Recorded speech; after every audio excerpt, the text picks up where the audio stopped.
Hello, bienvenidos a TouchCrowd. Bueno, hoy voy a seguir con Python y os voy a explicar algo que mencioné en un vídeo. No sé si os acordáis del vídeo de las instrucciones de control repetitivas, que os comenté una función, que era la función range, que generaba secuencias. No llegué a explicaros lo que era una secuencia porque en Python pues hay muchas secuencias. Entonces voy a empezar a introducir todas las secuencias que tiene Python y os las voy a ir explicando una a una en detalle cómo funcionan. Hoy voy a empezar por la primera y os voy a contar una de las más importantes, es una de las más utilizadas, que es una secuencia mutable, que es la lista.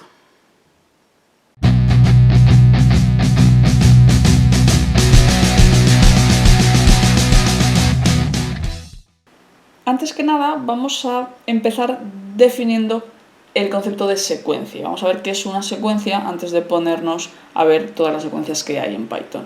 Bueno, básicamente una secuencia es un conjunto de elementos consecutivos. Una secuencia, por ejemplo, podría ser 1, 2, 3, 4, 5. También podría tener, por ejemplo, 7, 5, 20, 14. Eso también sería una secuencia. Bueno, podemos distinguir dos tipos de secuencias. Por un lado tenemos las secuencias mutables y por otro lado tenemos las secuencias inmutables. Al principio, en los primeros vídeos de Python que subí, de hecho creo que fue en el segundo vídeo cuando os conté los tipos de datos, os comenté que existían tipos de datos cuyos valores eran mutables, es decir, que podían variar sin cambiar la dirección de memoria, no se reservaba memoria nueva, y existían los datos inmutables, que fueron los que vimos en ese vídeo, que concretamente vimos los numéricos, que no podían cambiar su valor. Si intentábamos cambiar el valor, lo que ocurría es que se generaba un objeto nuevo, se reservaba memoria nueva para ese dato. Bueno, pues en el vídeo de hoy os voy a explicar una de las secuencias que existen del tipo mutable, que sí se va a poder modificar su valor. Bueno, pues esa secuencia es la lista. Bueno, ¿para qué sirven las listas? Pues básicamente nos van a permitir almacenar colecciones de datos, por algo son secuencias, que pueden ser homogéneos o heterogéneos. ¿Qué significa eso? Significa que yo dentro de una lista voy a poder guardar, por ejemplo, datos enteros, 1, 2, 3, 4, 5, ¿vale? Ahí tendríamos una lista, todos son del mismo tipo. O podría tener datos mezclados. Por ejemplo, podría tener 3, 5.7 y una cadena, el nombre de una persona, por ejemplo. ¿Vale? Ahí tendríamos datos mezclados, tendría entero, real y una cadena. Y no me daría ningún problema, ¿eh? Las listas lo permiten. Pueden ser todos los elementos del mismo tipo o diferentes. Lo normal suele ser que sean del mismo tipo, pero si fuesen diferentes funcionaría perfectamente. Bueno, ¿cómo declaro una lista? ¿Vale? Tengo dos posibilidades. La forma de declarar una lista es esa que tenéis ahí, utilizando el operador corchetes, ¿vale? Utilizando los corchetes, eso me reservaría una lista vacía, un objeto de la clase list, ¿vale? Sin elementos iniciales. O puedo utilizar el constructor de la clase list y paréntesis vacíos, y eso también me generaría una lista vacía, serían iguales. Tengo otra opción que es declarar una lista con valores iniciales, con elementos ya insertados. Sería utilizando también los corchetes y los valores que yo quiero incluir en la lista separados por comas. Tendrán que aparecer en el orden en el que yo quiero que estén dentro de la lista. La otra opción es utilizar también el constructor de la clase pasándole un elemento iterable. ¿Qué significa eso? Aquí yo no podría pasarle, por ejemplo, valores enteros. Si yo le paso aquí valores enteros separados por comas, esto me va a dar un error.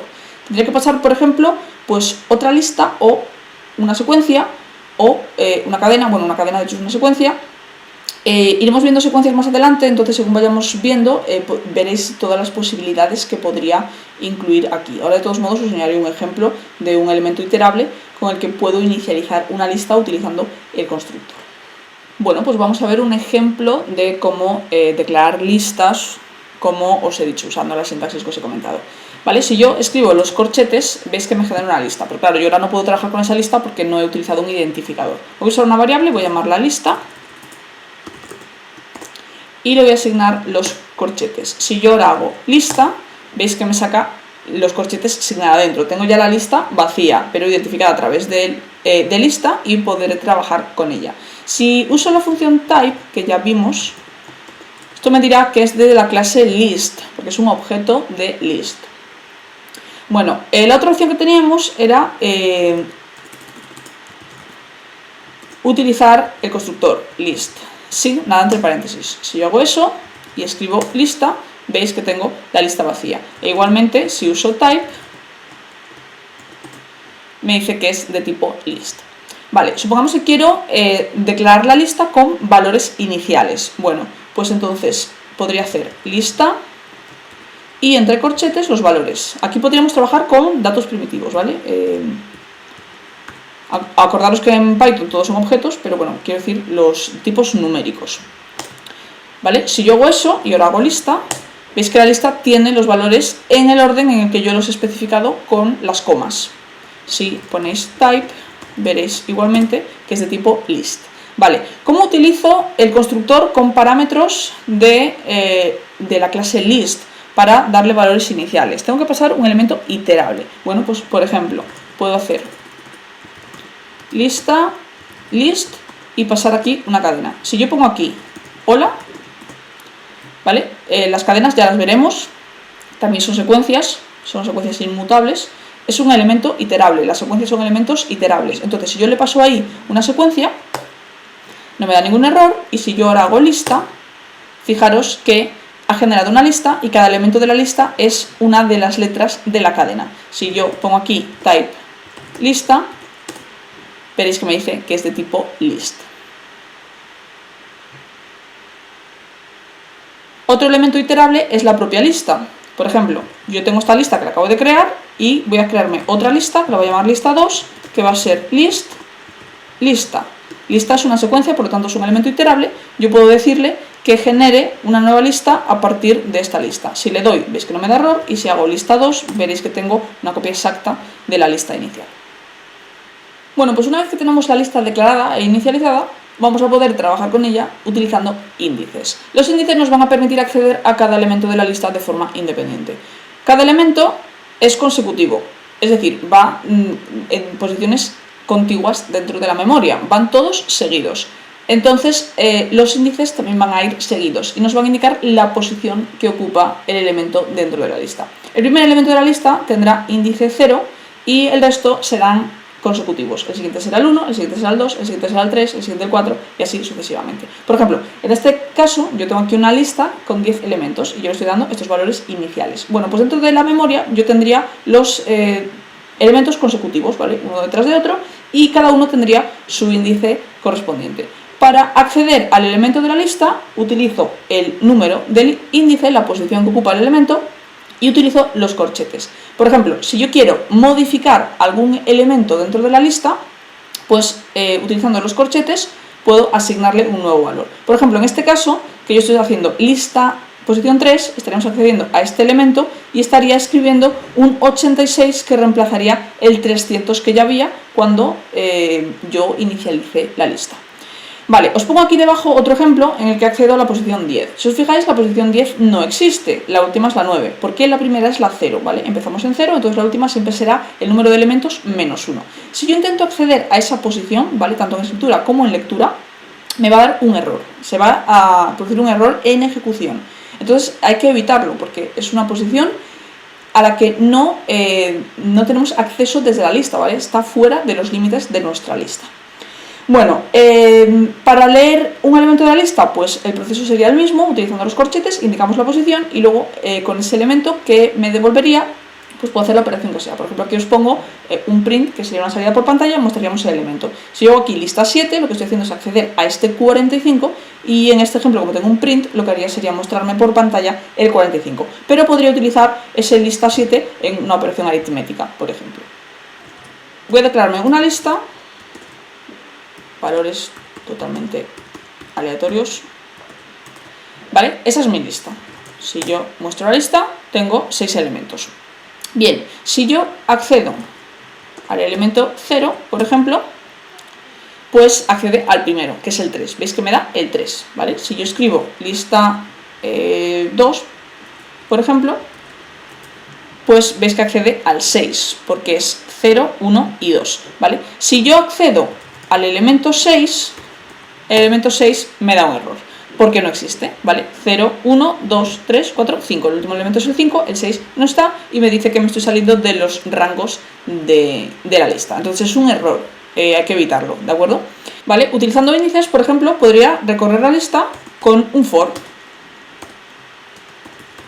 Le voy a decir que el índice tome los valores posibles de mi lista. Mi lista empieza en la posición 0 y acaba en la posición 5, ¿vale? Pues entonces le voy a decir que genere valores para mi índice desde el 0 hasta el 5. Acordaros, esta función os la conté en el vídeo de las instrucciones repetitivas.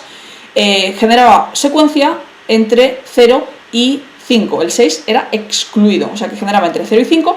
Por lo tanto, la i va a tomar valor 0, valor 1, valor 2, valor 3, valor 4 y valor 5, que son justo los índices de mi lista. Vale. Pues entonces, lo que voy a hacer es aprovechar ese índice y voy a hacer un print y voy a mostrar lo que hay en la posición i dentro de la lista. ¿Vale? Cojo la lista, corchete la posición que quiero y lo ponemos en el print. ¿Vale? Ahí lo estaría leyendo. Vamos a intro.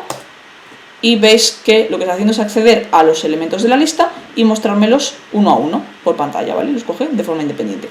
Vale, puedo leer la lista con los índices, pero también puedo modificarla. Por ejemplo, voy a volver a mostrarla.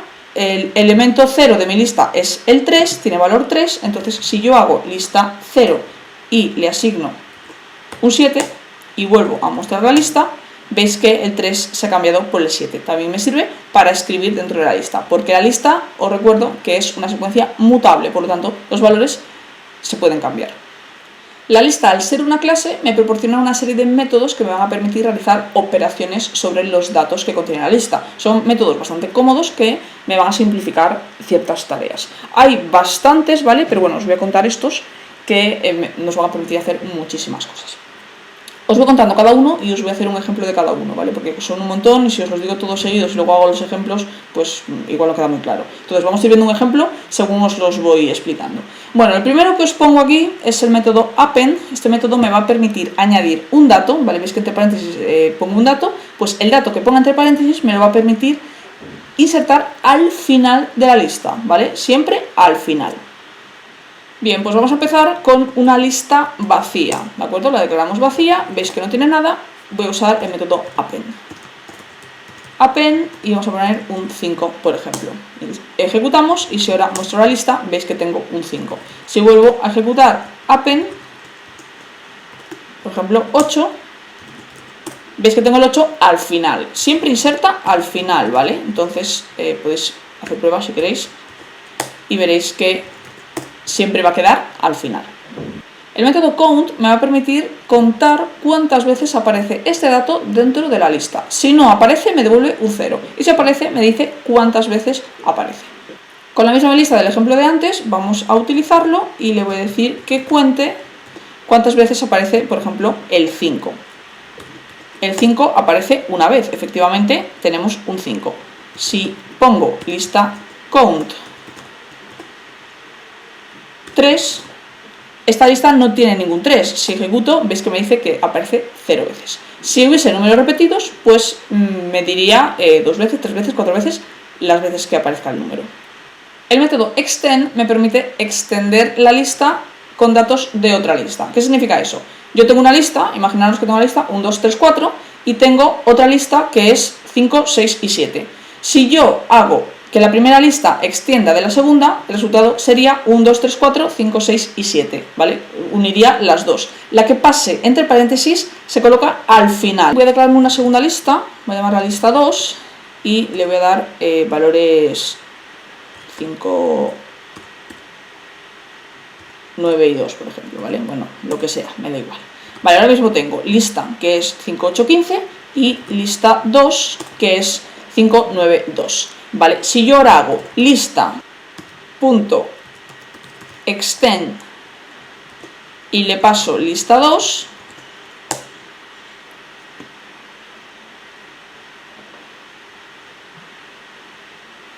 y ahora muestro de nuevo lista, veis que lista que antes era 5, 8, 15, ahora es 5, 8, 15 más lo que tenía lista 2, 5, 9, 2, que es lo que tenía lista 2 dentro. Y queda guardado dentro de la propia lista. El método index me devuelve la posición en la que está un dato. Yo paso el dato que me interesa y me devuelve el índice dentro de la lista en el que está el elemento. Si aparece más de una vez, me devuelve el índice solo del primero que encuentre, ¿vale? La primera aparición dentro de la lista. Y si el dato no está, me va a dar un error. Bueno, para este método voy a declararme una nueva lista.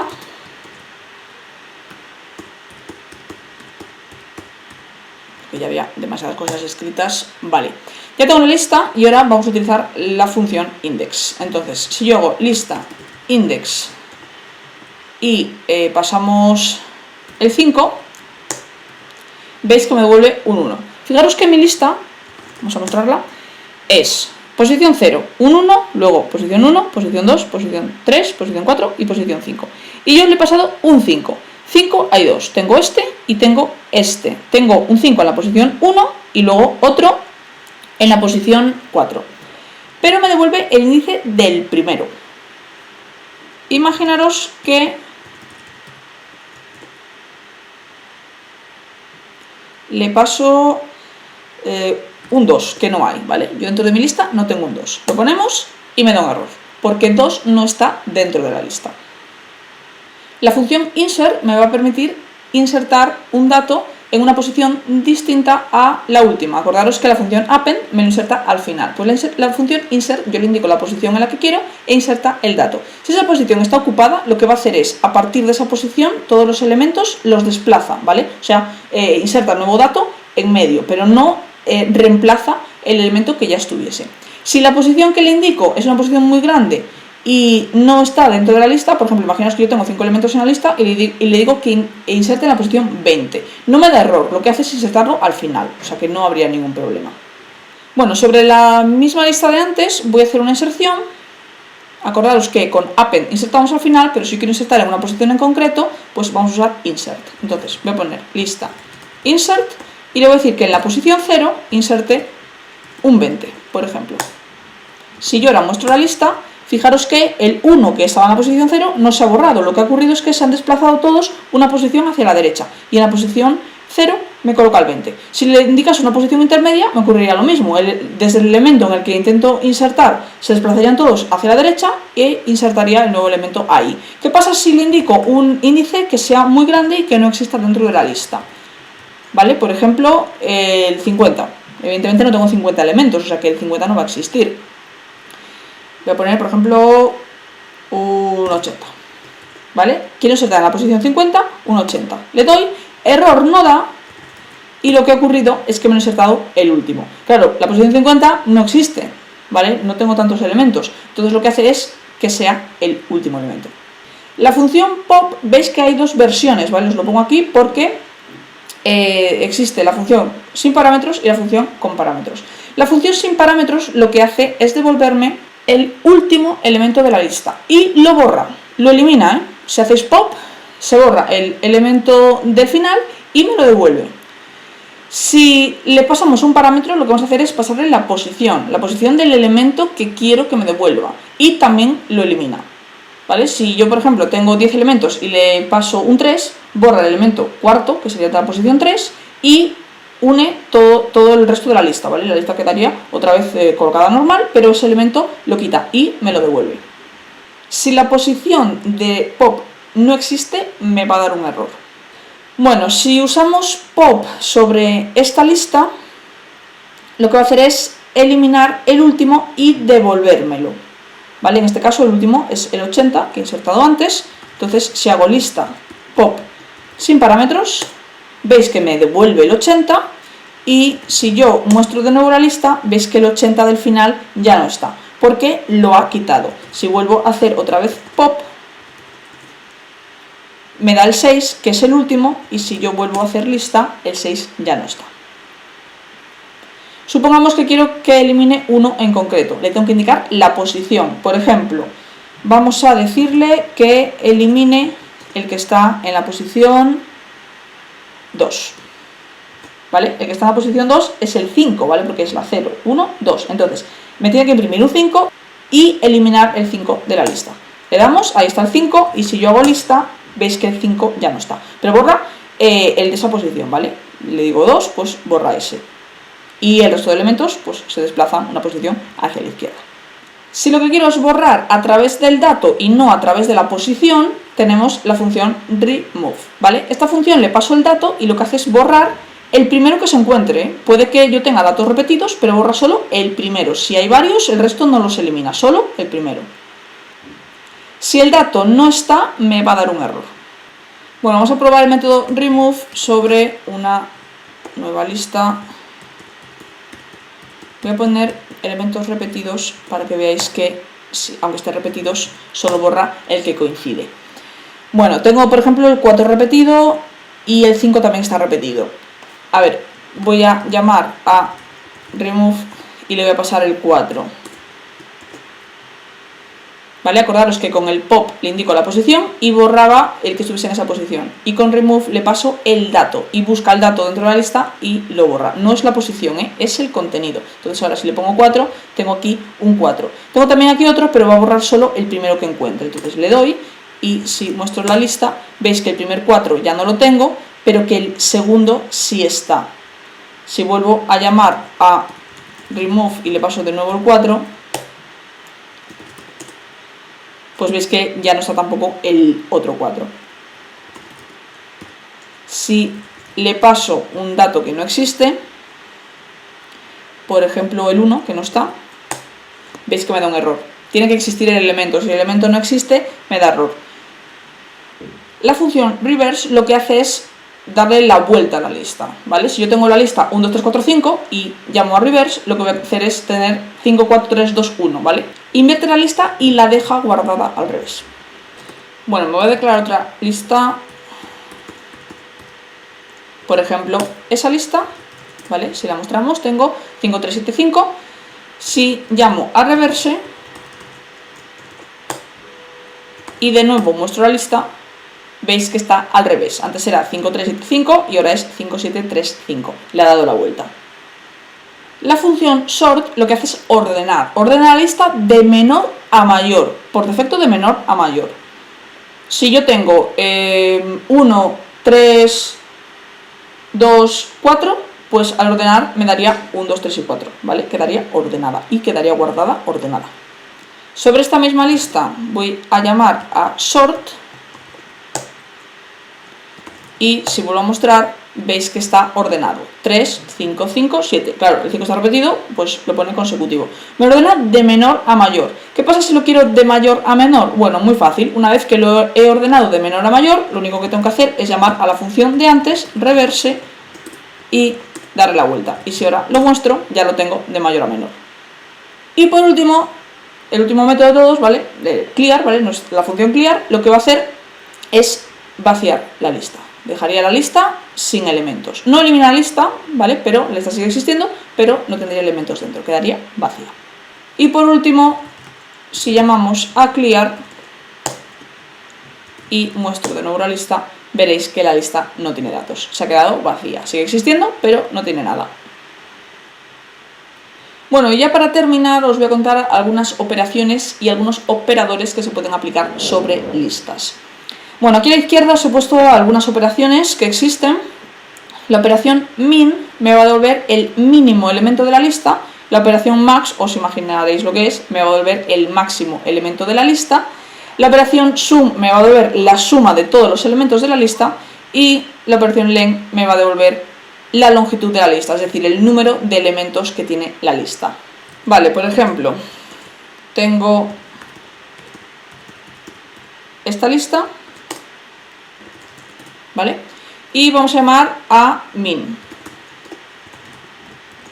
lista y me devuelve el 2, porque es el menor, ¿vale? Veis que aquí está el 2, es el más pequeño, me devuelve el menor. Si llamo a max lista, me tendrá que devolver el 9, que es el mayor, efectivamente, ahí lo tenemos. Si llamamos a sum lista, me dará la suma de todos los elementos de la lista. Y por último, si llamamos a len lista, me dará el número de elementos de la lista. En este caso, tiene 6 elementos. En cuanto a los operadores, os voy a contar esos dos. Veis que en apariencia esto parecen operadores aritméticos, esto parece una suma y esto parece un producto. Bueno, si yo aplico estos operadores sobre una lista, lo que va a hacer pues no va a ser ni una suma ni un producto. El más lo que va a hacer es concatenar listas, es decir, si yo tengo dos listas y aplico el más, lo que va a hacer es devolverme una nueva lista con las dos listas unidas. Y el por, ¿vale? Lo que sería un producto, lo que va a hacer es duplicar, triplicar, cuatriplicar la lista. Es decir, imaginaos que tengo la lista 1, 2, 3, 4, si yo aplico el por sobre esa lista y lo multiplico por 2, ¿vale? Yo tengo la lista 1, 2, 3, 4 y multiplico por 2. Pues el resultado va a ser otra lista que será 1, 2, 3, 4, 1, 2, 3, 4. Es decir, duplica el contenido y lo guarda en una nueva lista. Bueno, pues me voy a declarar entonces dos listas. Por ejemplo, esa y otra que voy a llamar lista 2. Que tenga, por ejemplo, esos valores. Vale, ya tengo lista y lista 2. Bueno, vamos a utilizar el operador más. Si yo hago lista más lista 2, veis que me genera una nueva lista. No modifica ninguna de las dos que tengo, lo que hace es devolverme una nueva con la concatenación. Lo que tiene lista, que es 1, 2, 3, y luego lista 2, 4, 5, 6. Si yo quiero que esto quede guardado en una variable, pues podría hacer, por ejemplo, lista 3, lista más lista 2. Y lista 3 sería el resultado. Esto es una lista, ¿vale? Y puedo trabajar con ella con todos los métodos y todas las operaciones que os he contado. ¿Vale? Y el operador del producto, que no va a multiplicar, lo que va a hacer es pues duplicar o triplicar o cuatriplicar la lista. ¿Vale? Por ejemplo, lista, ¿vale? Que es 1, 2, 3. ¿Vale? Ahí lo tengo, 1, 2, 3. Voy a decirle que lo multiplique por 2. Y veis que el resultado es una nueva lista que tiene el contenido de la lista por duplicado.